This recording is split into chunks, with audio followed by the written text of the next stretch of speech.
Mungkin ekonomi pendapatan rendah, tetapi kita standing dengan Korea Selatan, Singapura, Taiwan dan sebagainya.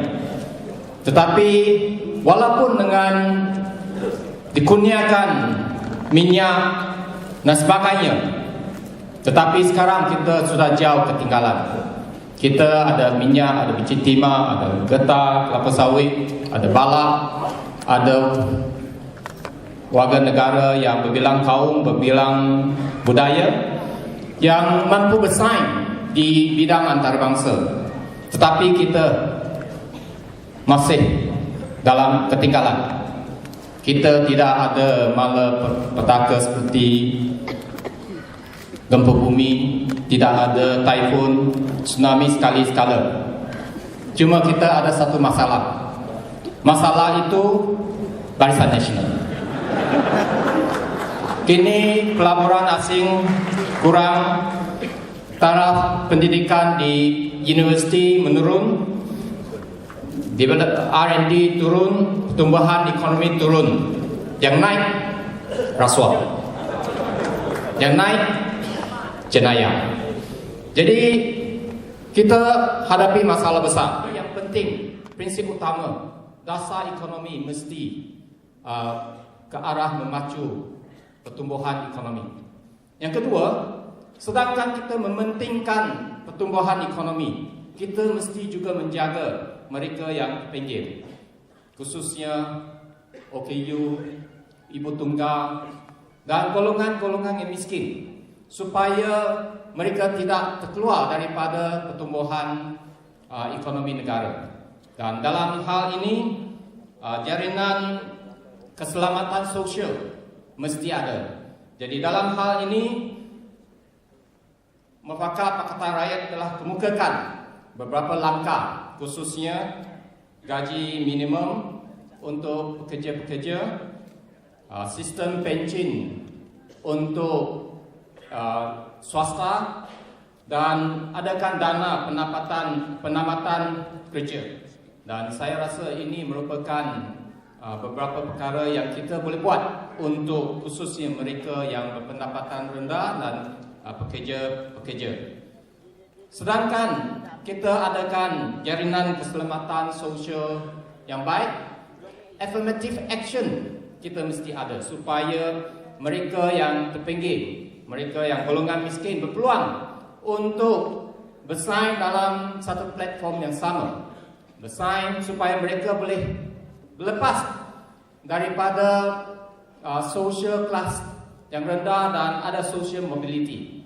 Dan saya rasa dari segi adakan dasar afirmatif ini adalah penting, bukan setakat untuk keharmonian negara, tetapi ini satu keperluan supaya kita boleh membebaskan sumber ke semua potensi rakyat semua. Saya dalam hal ini saya nak ceritakan sedikit soal misalnya latar belakang saya. Ibu saya, bapa saya penoreh getah. Saya duduk di satu kampung di Johor, orang Segamat Johor. Bila saya belajar di sekolah rendah, ini sekolah rendah yang miniature, small school. 3 bilik darjah untuk darjah 1 hingga darjah 6. Maksudnya darjah 1 dengan darjah 6 berkongsi bilik darjah dalam satu bilik darjah. Dan saya lihat apabila saya lepas sekolah rendah, 7 orang yang darjah 6 tu, saya nombor 1 lah. Tapi saya lihat rakan-rakan saya yang sederajat dengan saya berpotensi, tetapi oleh kerana suasana yang tidak mengizinkan, ramai di antara mereka tidak diberi peluang untuk meneruskan pendidikan mereka sekolah menengah ataupun di universiti. Jadi ini merupakan satu kerugian untuk negara, di mana apabila kita tidak ada satu sistem di mana mementingkan affirmative action berdasarkan kepada sosial ataupun kawasan luar bandar, ini akan menjadi masalah. Jadi saya rasa apabila kita adakan satu dasar afirmatif yang beri kepentingan lebih kepada mereka daripada golongan nelayan, petani, penoreh getah, berpendapatan rendah, saya rasa ini satu tindakan yang wajar daripada estate, kampung baru Cina dan sebagainya, supaya potensi anak-anak muda ini dapat dibangunkan sepenuhnya untuk kebaikan negara. Dan saya harap satu hari nanti apabila kita memerintah, kita tidak akan didiskriminasikan apabila dari segi peluang pendidikan, peluang untuk ekonomi dan sebagainya. Dan dalam isu ini saya nak ceritakan sedikit sebanyak soal cerita Kasim dan Datuk Hamzah. Ini sebenarnya kedua-dua orang ini adalah di kawasan saya di Parlimen Kuping.